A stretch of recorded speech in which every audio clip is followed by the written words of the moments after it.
welcome back to my channel, and welcome if you're new. My name is Kathy, and let's talk about some books.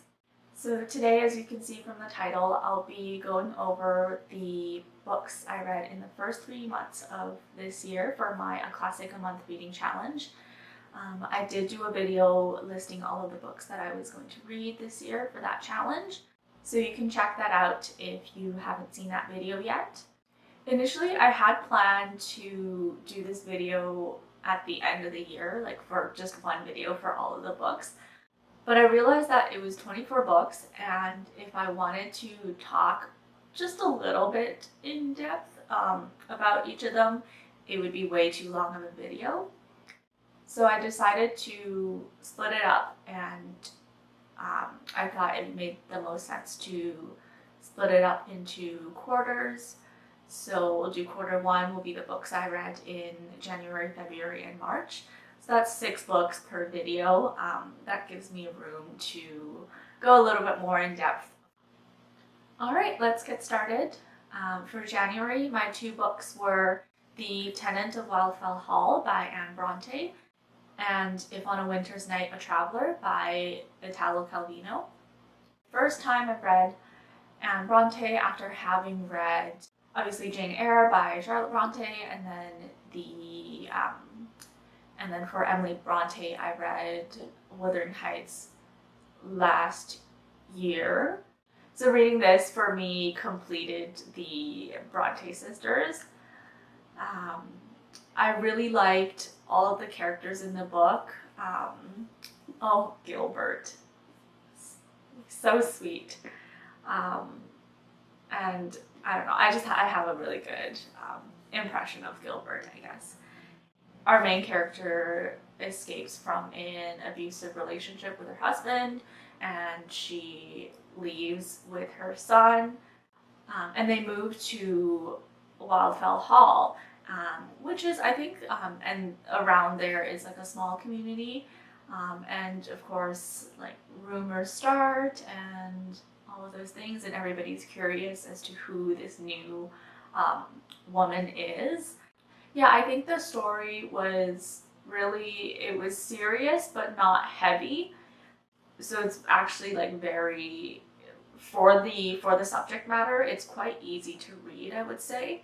I actually think I got through the book in like just a few days. It's not like a huge book, but it's also not tiny. With the Penguin English Library books, if you know, the pages are really thin too, which I actually really like about them, but they do tend to look a little bit smaller.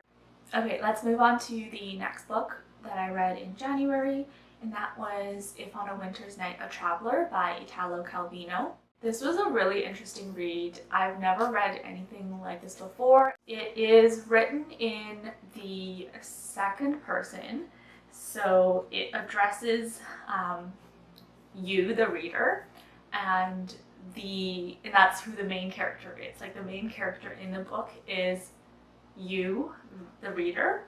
It's a mix of like a whole bunch of different books in one. There's like a detective adventure, a romance, a satire, etc. It's really fun and quirky.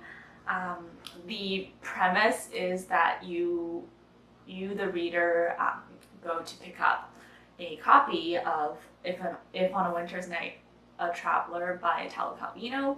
You bring the book home, you start reading it, and you find an error. You bring it back to the bookstore to address the problem and get a new copy, but when you bring that back, it's a completely different book, and like it's missing pages and all that, and it's just it's really interesting. I would recommend this to anyone who loves books and reading. It explores the relationship between the text and the reader, between the author and the text, and the author and the reader, like all of these like similar relationships but slightly different in their own way. Just really, really fun and interesting read, very different. I think it can be a little bit hard to get into. It kind of feels like reading multiple short stories, but there is a thread that links them all, so in that sense it's a little bit it was a little bit easier for me compared to short story collection. I wouldn't say it's like a super easy read. It does take some like focus, I would say. You have to keep your brain on essentially in order to like follow it. Last thing I will note, I was actually initially a little bit disappointed just because the like the reader character is presumed male, and then you like actually like is written as male, and it's quite obvious because you have a female love interest,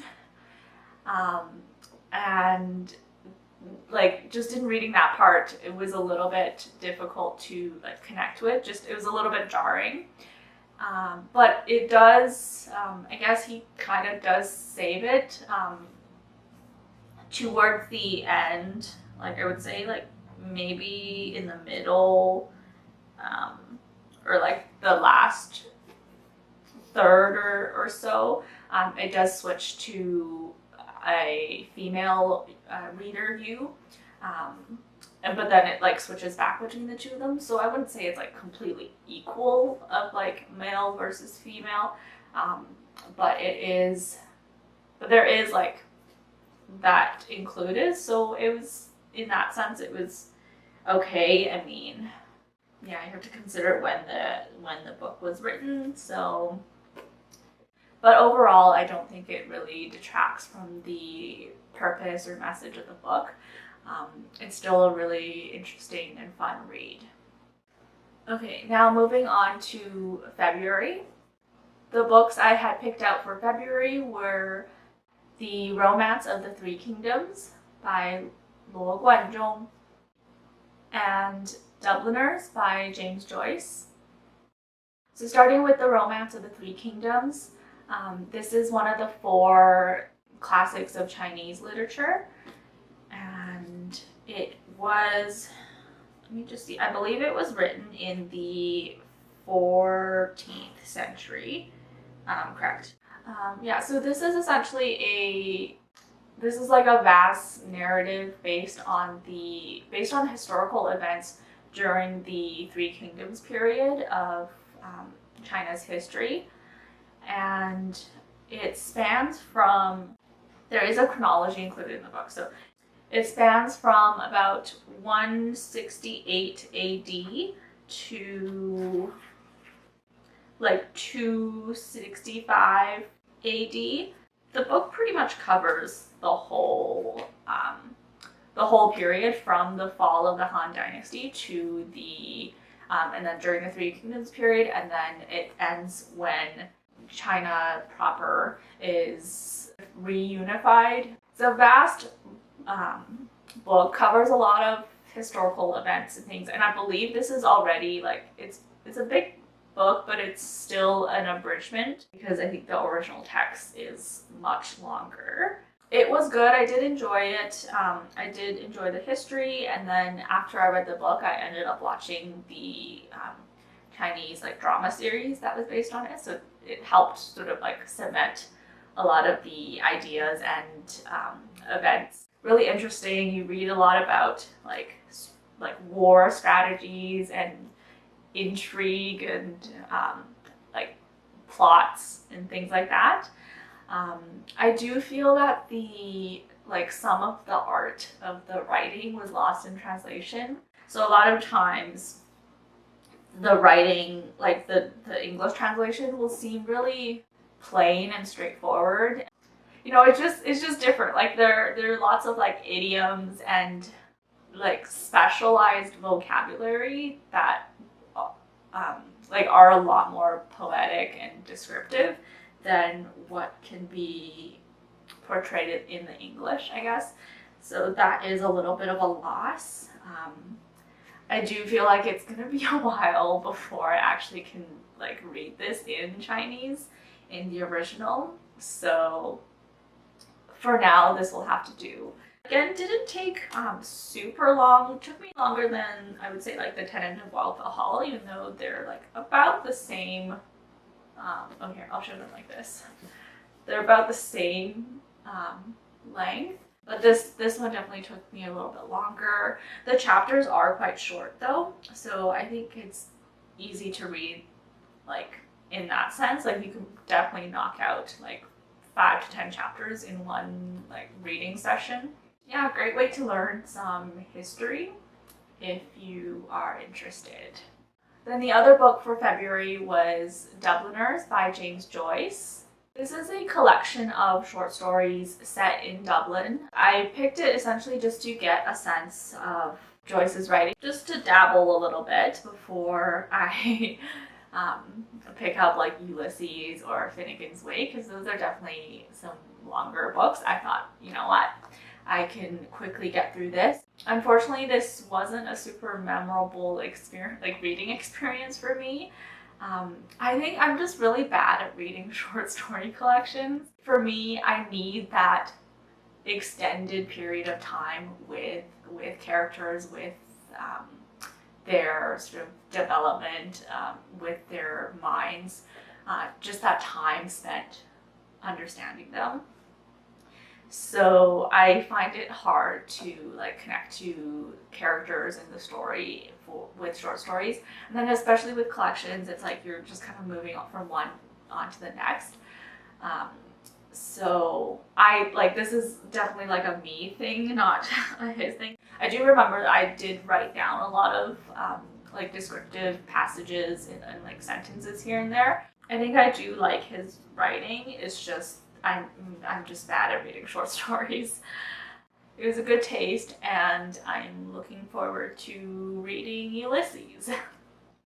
Alright, so now let's talk about the last 2 books, which were the classics that I read for March.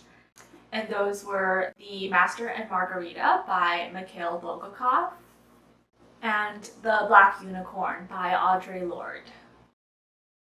Okay, so for The Master and Margarita, this was a masterpiece, I think. I really enjoyed this much more than I expected to.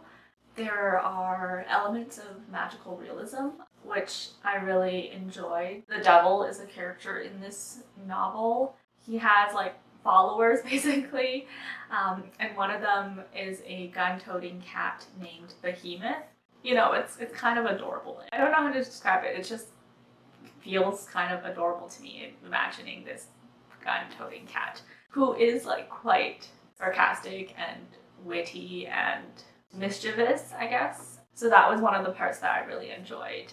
There's a lot of discussion of art and writing as a like form of expression, and what writing should be, what artists should do.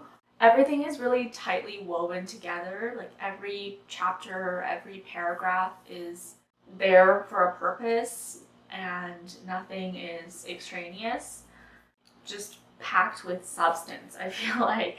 Can you tell I really enjoyed this? Also, surprisingly, I didn't think I would like the Pocket Penguin editions, but actually they're quite nice. They're a little bit smaller than your standard paperback, but they have like the really floppy like pages and spine that I really like. It makes it really easy to read. I think that's pretty much it. It's the first work I've read by Bulgakov. I really like it.